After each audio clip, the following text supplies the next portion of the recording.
สุดยอดหลายโค้งการไตรลักษณ์เนาะภายใต้การนำพาของอาจารย์ติ้งลีปัจจุบันนี้มันเกิดขึ้นอยู่ในนครหลวงเวียงจันทร์แล้วและนี่อาจจะเป็นครั้งแรกรับส่งผู้ป่วยทั่วประเทศฟรีและงานนี้มีฮีโร่ตัวน้อยน้องคิวไปร่วมกับทีมงานล่าน้อยบริการ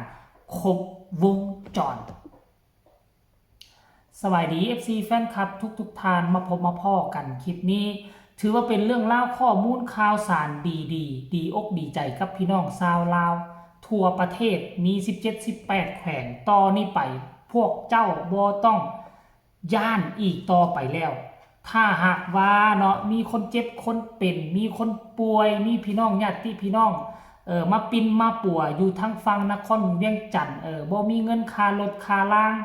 บ่มีเงินที่จะจ้างรถห้องหมอรถพยาบาลเพราะว่ามันแพงเขาเอากันเป็น10กว่าล้านเพราะฉะนั้นแล้วเห็นอกเห็นใจ ผู้ที่ทุกข์ยากขาดเคินมาเข้าห้องหมออยู่เวียงจันทน์แล้วบาสิกลับเงินกับซางหรือว่าทั้งห้องหมอซวยบ่ได้แล้วอยากกลับไป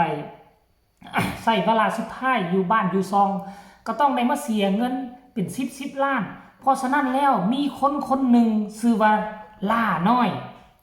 เพิ่นเป็น FC แฟนคลับของอาจารย์ติงลี ขออภัยทุกคน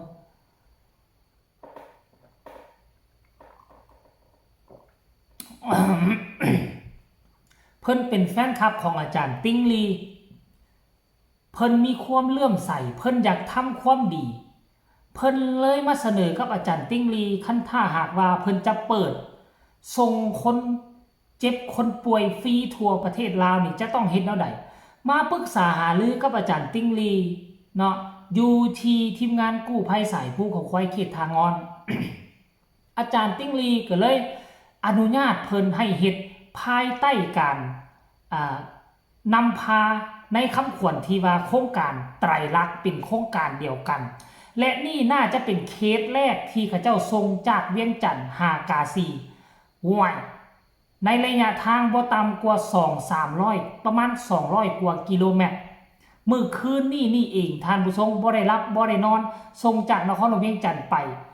แล้วก็มีน้องคิวฮีโร่ตัวน้อยจากเมืองล่องแจ้งเดินทางไปนำท่านผู้ชมและพร้อมกับล่าน้อยแล้วก็มีกู้ภัยผู้หญิงไปนำคนหนึ่ง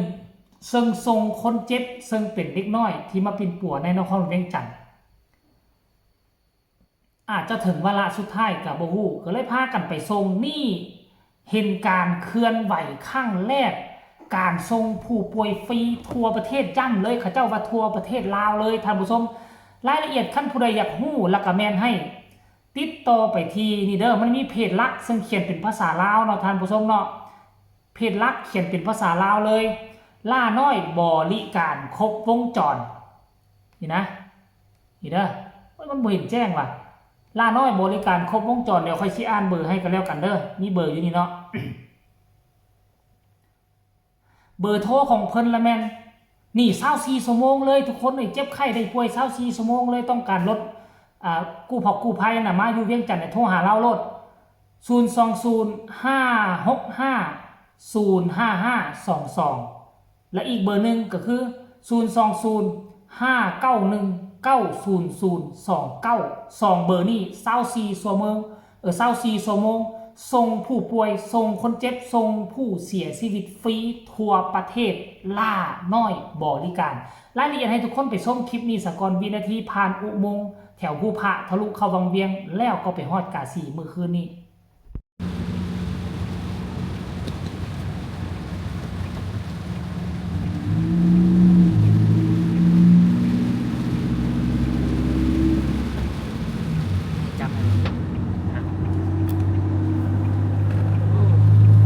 ใส่เขาไปใส่มื้อนี้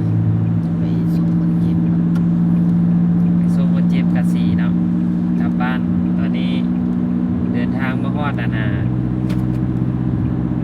อุโมงค์ทางด่วนคาดไว้นี่จักโมงนี่สิฮอดบ้านคนเจ็บแต่ออกจากทางด่วน บางเวียงไปหาบ้านคนเจ็บหันแม่น3 ชั่วโมงเพิ่นเว้า 3 ชั่วโมง แม่น แสดงว่ามื้อนี้เฮาแจ้งเนาะ แจ้ง บ่ได้นอนเนาะมื้อนี้เนาะ แจ้งเอาพร้อมที่จะแจ้งเด้อคันมีเคสนำส่งอีกก็สิไปอีก มากัน พร้อมลุย 3-4 พร้อม คน ลุย บ่ได้นอนแล้วมื้อนี้บ่นอนแล้วมื้อนี้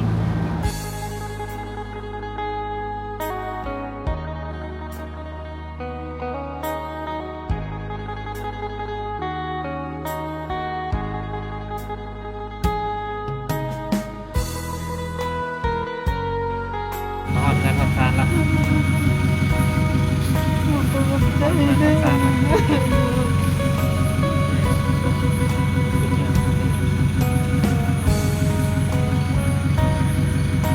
ได้ปะ เดี๋ยวผมไปเจ็บก่อนคือเราไม่พูดถึงเว้ย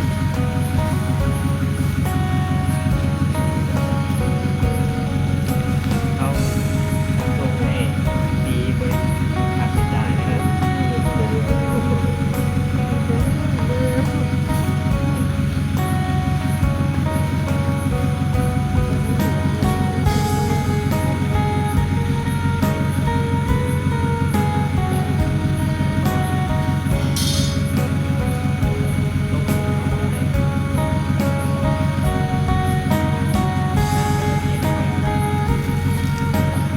บ่รู้สึกโตแล้วหั่น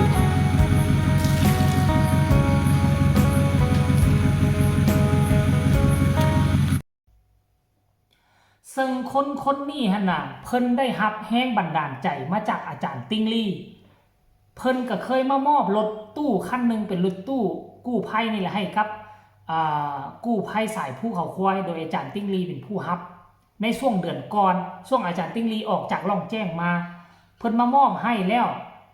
ตื่นเช้ามาเป็นมื้อที่สองเพิ่นก็มาหาอาจารย์ติ้งลี่ว่าสิเปิดโครงการแบบนี้โครงการดีๆอยากเฮ็ดคืออาจารย์ติ้งลี่อยากเฮ็ดคือกู้ภัยสายทานอยากเฮ็ดคือกู้ภัยอ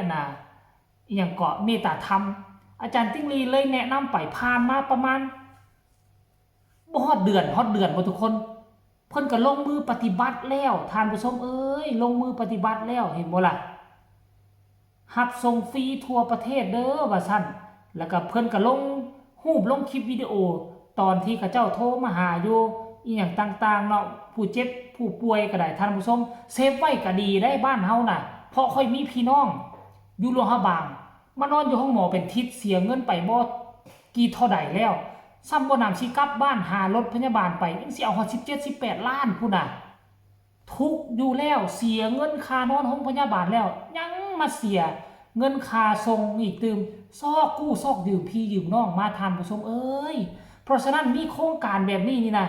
ก็ถือว่าดีได้เพิ่นก็เป็นผู้หนึ่งเนาะเอาที่มีต้นทุนแน่เพิ่นเฮ็ดแบบนี้ก็เพื่อพ่อแม่ประชาชนบ้านเฮาเอาผู้ใดเจ็บเป็นเห็นอุ่นติดต่อไปเนาะที่เบอร์นี่ก็แล้วกันเด้อทุกคนสำหรับคลิปนี้ก็เอามาฝากเอามาต้อนกันเพียงซ้ำนี้ก็แล้วกันเนาะฝากทุกคนผู้ละ1 ไลค์1 แชร์โครงการดีๆแบบนี้เกิดขึ้นอยู่ในลาวเฮาต้องกดผู้ละ1 ไลค์1 แชร์กดติดตามพร้อมที่สำคัญอย่ากดข้ามโฆษณาผู้ใดมีคำตำหนิติชมคำคิดคำเห็นแนวใดต่อเหตุการณ์นี้ดีหรือบ่ดีคอมเมนต์มาได้แลกเปลี่ยนบทเรียนกันสำหรับคลิปนี้ลาท่านผู้ชมไปก่อนสบายดี